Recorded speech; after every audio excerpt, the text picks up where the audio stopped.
you can see now, I am actually prepared some kitchen apparatus and also materials.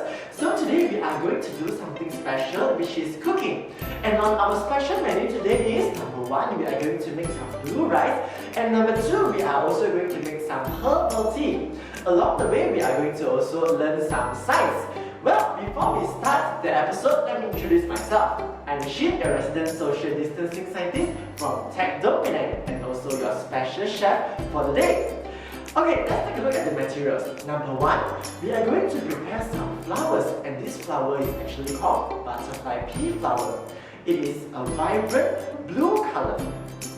The butterfly pea flower plant is native to Southeast Asia. That means you can easily find it in Malaysia. Well, I have some butterfly pea flower that is fresh that I just picked it off my fence because it is a vine plant and it actually climbs along fences.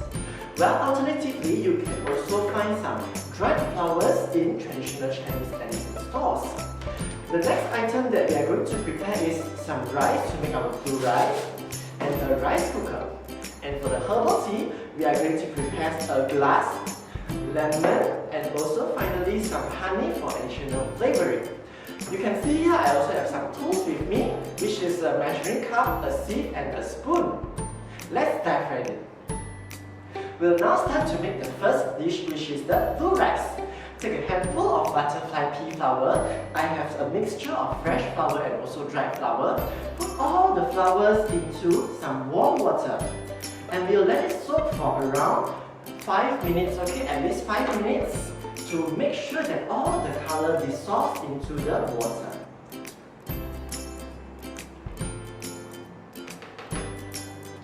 While waiting for the color to dissolve, we will go ahead to wash and prepare some rice according to the amount you need. Fill the rice cooker with the right amount of butterfly pea flower water. When do you know it is enough? You can use the first knuckle of your index finger to measure.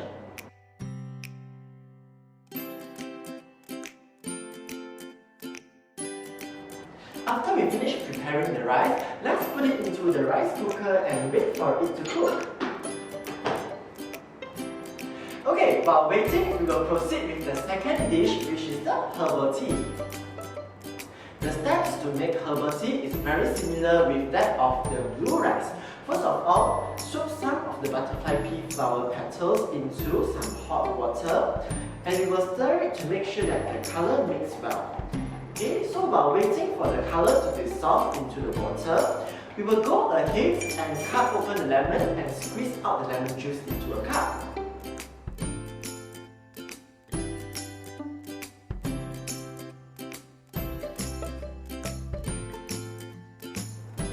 We'll keep the lemon juice for later use. It seems like our herbal tea is already done, and let's try to pour some of this tea into the glass using a strainer.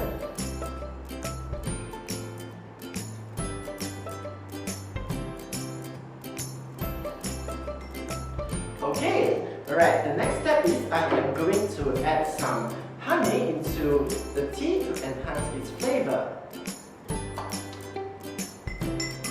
Okay, alright, we have reached our final step, which is we are going to add some lemon juice into the tea, and guess what will happen?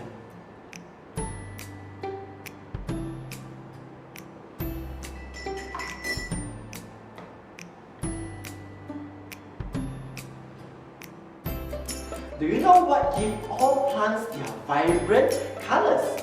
It is actually because of a certain type of chemical molecule called pigments. Inside this butterfly pea flower, we have a pigment called Anthocyanin.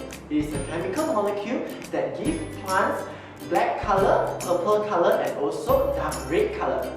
So in foods like red cabbage, black bean, butterfly pea flower, they all have anthocyanin inside them. Also blueberries. What about the green color in plants? You see the leaves, they are green color. Inside leaves, we actually have another type of pigment called chlorophyll. And we also have plants that are actually orange or yellow color. For example, carrot and tomatoes. And in these plants, we have another type of pigments called carotenoids.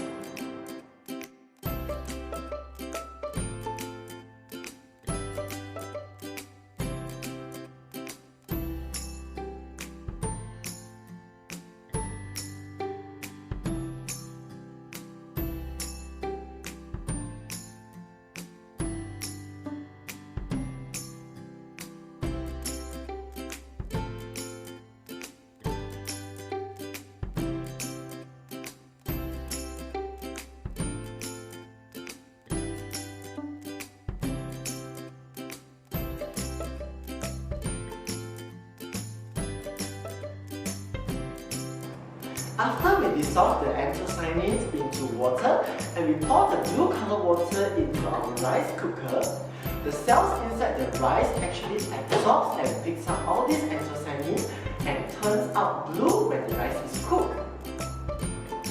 Anthocyanin appears as blue color in nature. However, in our herbal tea experiment, we added some kind of acid, which is the lemon, into the solution. So an acidic substance actually has a lot of hydrogen ions, or also known as H+ ions.